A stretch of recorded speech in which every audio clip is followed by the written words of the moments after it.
మోకాల నొప్పులకు ఎటువంటి సర్జరీ లేకుండా ఎపియాన్ పెయిన్ క్లినిక్ అందిస్తున్న అత్యాధునిక చికిత్స. అందరూ చాలా గ్రేటెస్ట్ హెల్దీ ఫుడ్ అని చెప్పే ఇడ్లీ. ఇందులో 4 ఇడ్లీలు ఈ సైజ్ లో ఉన్నాయి చూడండి. ప్లస్ ఏదో చట్నీ, ఒక నీళ్ల సాంబార్ ఉంది. ఇడ్లీ గురించి చెప్పండి. ఇడ్లీ నాకు ఎప్పుడు అర్థం కానిది ఏంటంటే అందులో ప్రోటీన్ ఎంత వరకు ఉంటుంది అంటే, మనం ఇంత ఒక గ్లాస్ మినపప్పు వేసి 2 గ్లాసులో ఎంతో రైస్ వేసినా లేదా రవ్వ వేసినా కూడా అన్ని చేస్తే దానిలో 36 ఎన్నో ఇడ్లీలు అవుతాయి. ఆ 36 ఇడ్లీలో మనం తినేది 2-3. అది చాలా బెస్ట్ ఫుడ్. ఫర్మెంట్ అయిపోయింది, దానిలో ప్రోబయోటిక్స్ వచ్చేస్తాయి, బెస్ట్ మనం బాగుపడిపోతాం అనుకుంటారు. నిజం అది కాదండి. యాక్చువల్లీ మీరు అన్నది very very very valid point. ఇడ్లీగానే is not a balance diet అండి. దాన్ని సాంబార్తోనో చట్నీతోనో కలిపితే ఒక బ్యాలెన్స్ డైట్ అవుతుంది. అందులో అడ్వాంటేజ్ ఏంటంటే there is no oil and it is steamed, కొంచెం better. So that is why it is better. Second thing, ferment అవుతుంది కాబట్టి గట్ ఫ్రెండ్లీ. థర్డ్ థింగ్ ఏంటంటే మనకి సాంబారో చట్నీయో లేకపోతే అసలు అది బ్యాలెన్స్ డైటే కాదు. Only idli per se if you're sitting and eating, దానివల్ల మీకేమీ లాభం అనేది ఉండదు. ఓకే, సో థర్డ్ థింగ్ మీకు ఏంటంటే మీరు అన్నట్టు ప్రోటీన్ అనేది డివైడ్ అయ్యి అయిపోతుంది. సో హార్డ్లీ మనకు ఒక medium size correct size idli తీసుకున్నాం అనుకోండి, I think will get around 2 grams ఏమో ప్రోటీన్. చాలా మంచి మినపప్పు, అది కూడా మంచి. ఇప్పుడు 3-4 తీసుకున్నారనుకోండి, అందులో ఎక్కువ నూనె వేసేసి ఇవన్నీ that is not what. 1 spoon, ఒకవేళ మీరు మీ గీ సోర్స్ కూడా గీ సోర్స్ కూడా చూసుకోవాలి. గీ సోర్స్ కరెక్టా కాదా, ఆర్గానికా కాదా. 1 స్పూన్ వేసుకుంటే మీకు ఫ్యాట్స్ వస్తాయి. ఫ్యాట్స్ ఎందుకు అవసరం? ఫ్యాట్ సాల్యుబుల్ వైటమిన్స్ ని కరెక్ట్ గా అబ్జార్బ్ చేస్తుంది అవి. సెకండ్ థింగ్ ఏంటంటే ఇందులో ఉన్న మినపప్పు వల్ల కొంచెం ప్రోటీన్ వస్తుంది, అండ్ రైస్ కాబట్టి కార్బ్స్.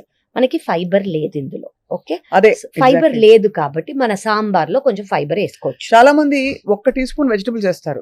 అంటే అది వెతుక్కుంటే ఒక చిన్న క్యారెట్ ముక్క, ఒక బీన్స్ ముక్క కనిపిస్తే వెజిటబుల్స్ తింటున్నాను బ్రేక్ఫాస్ట్ అనుకుంటారు. ఇంకోటి తెలుసా అండి, చాలా మందికి అవి ఇష్టం ఉండవు, పైన తేట మాత్రం తీసుకుంటారు. సో బికాస్ జస్ట్ ఫ్లేవర్ కోసం వాళ్ళకి ఆ వెజిటబుల్స్ కిందే ఉంటాయి, అవి ప్రిఫర్ కూడా చెయ్యరు. సో ఆ ఫైబర్ అనేది లాస్ ఉంటుంది. మనము ఇది హోల్సమ్ గా ఒక ఇడ్లీ స్టీమ్ చేసి ఫర్మెంట్ కాబట్టి అడ్వాంటేజ్. ఫైబర్ ఉండదు, కార్బోహైడ్రేట్స్ ఉంటాయి, మీరు ఫ్యాట్స్ యాడ్ చేసుకోవాలి. ఫైబర్ కోసం మనం సాంబార్ లో వెజిటబుల్స్ అనేది వేసుకోవాలి. సో అలా చేస్తే ఇట్స్ హెల్తీ. ఎందుకు ఇంత స్పెసిఫిక్ గా అడుగుతున్నానంటే కావ్య గారు, మనకి చాలా వరకు అందరూ నేను అన్ని కరెక్ట్ గానే చేస్తున్నాను, ఎక్కడ తేడా కొడుతుందో అర్థం కాదు, నేను ఎందుకు వెయిట్ గెయిన్ అయ్యాను అంటారు. నేను తక్కువే తింటాను కదా, హెల్దీగానే తింటానని. బట్ ఇందులో ఉండే మోతాదులు సరిపోవట్లేదు, మన protein and fibre intake.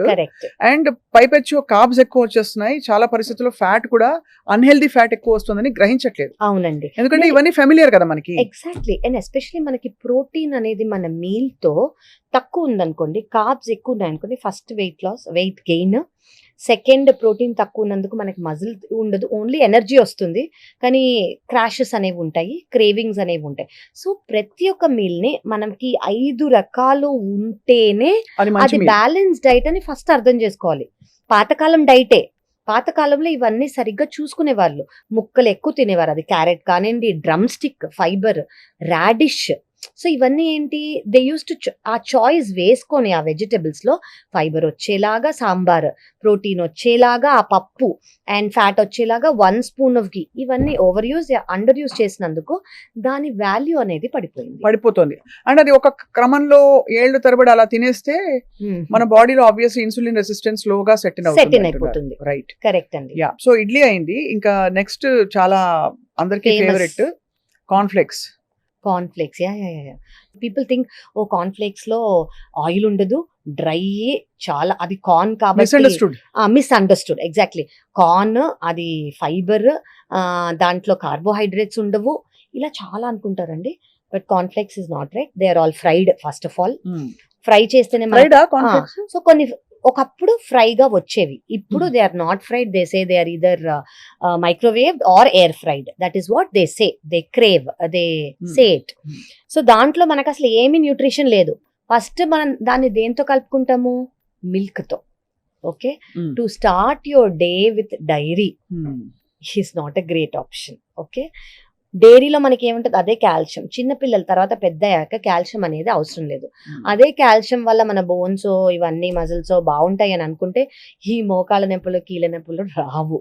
Okay, ఇంతమంది మనం అంతా కాల్షియం తీసుకుంటాం కాబట్టి మిల్క్ ప్రోటీన్ వల్ల గ్యాస్ట్రిక్ ఇష్యూస్ అనేవి చాలా ఎక్కువ ఉంటాయి. ఓకే, సో ఈ కార్న్ ఫ్లేక్స్ తో మిక్స్ అయ్యేది అసలు ఇందులో న్యూట్రిషనే లేదు. ఫైబర్ ఏది, ఫ్యాట్ ఏది, ప్రోటీన్ ఏది, ఎవ్రీథింగ్ ఇస్ నాట్ దేర్. మనకు అలవాటు లేని ఫుడ్ కాబట్టి, కొంచెం వెస్టర్నైజ్ గా వచ్చింది కాబట్టి ఒక మిత్తులో ఉన్నాం మనం. ఓ ఇది తింటే వాళ్ళు తినేవాళ్ళు, వాళ్ళకి అక్కడ వాళ్ళంటే హెల్దీ, వాళ్ళకి తెల్లగా హెల్దీగా ఉంటారని ఒక ఫీలింగ్ వాళ్ళకి. Zero energy. ఎలా అంటే మనం తిన్నా కూడా దానివల్ల క్యాలరీస్ వస్తాయి కానివ్వండి, మనకి ఏ ఎనర్జీ కానివ్వండి, న్యూట్రిషనల్ వాల్యూ రాదు. So it's waste. I don't think people should choose cornflakes anymore at all. No.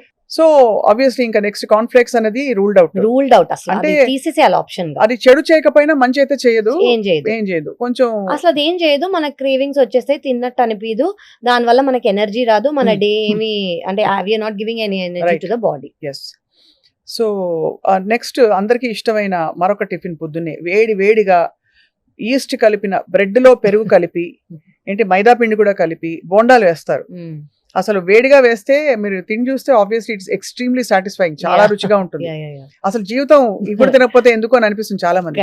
కానీ ఆ బోండాలో ఉండే వేరియస్ థింగ్స్ అంటే ఇంకా క్లారిఫైడ్ రిఫైన్డ్ ఫ్లోర్, ఇవన్నీ చూస్తే మీకేమనిపిస్తుంది? యాక్చువల్లీ నేను అదే అనుకున్నాను, ఇంకా బోండా గురించి అడగలేదు ఏంటా అని.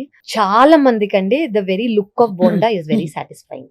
ఓకే, నేను ఈ రోజు బోండా తింటాను, మా ఇంట్లో చేస్తున్నారు, బయట చేసుకుందాము, ఆ బండిలో ఉంది, ఆ బండిలో బాగుంటుంది అని అనగానే ఫ్రమ్ హియర్ ఓన్లీ వాళ్ళ mouth watering. Okay, nutritional things మనం మాట్లాడుకుందాం. ఒకటి, మనం ఇందాక అనుకున్నట్టు రిఫైన్డ్ ఫ్లవర్, వీట్ ఫ్లవర్ కాదు, వీట్ ఫుల్ గ్రెయిన్ కాకుండా మైదా వాడుతున్నారు. ఓకే, అందులో మనకేముంది, ఏమీ లేదు, కార్బ్స్ అంతే.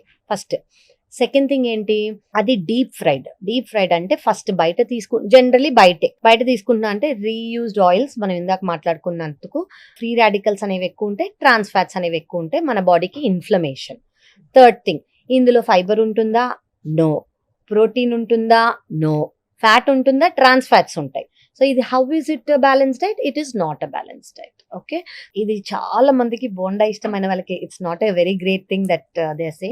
బట్ ఇది once in a while craving ఒకవేళ మీరు సాటిస్ఫై చేసుకోవాలంటే హోల్ వీట్ గ్రెయిన్ ఆట వాడండి. ఓకే, అందులో యోగట్ వేసుకోవచ్చు.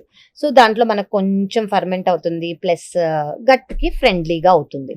కానీ అదే డీప్ ఫ్రైడ్ లో మనం చేస్తాం కాబట్టి it is not so healthy. But options అంటూ మీరు తీసుకుంటా అంటే ఎయిర్ ఫ్రై చేసుకోవచ్చు.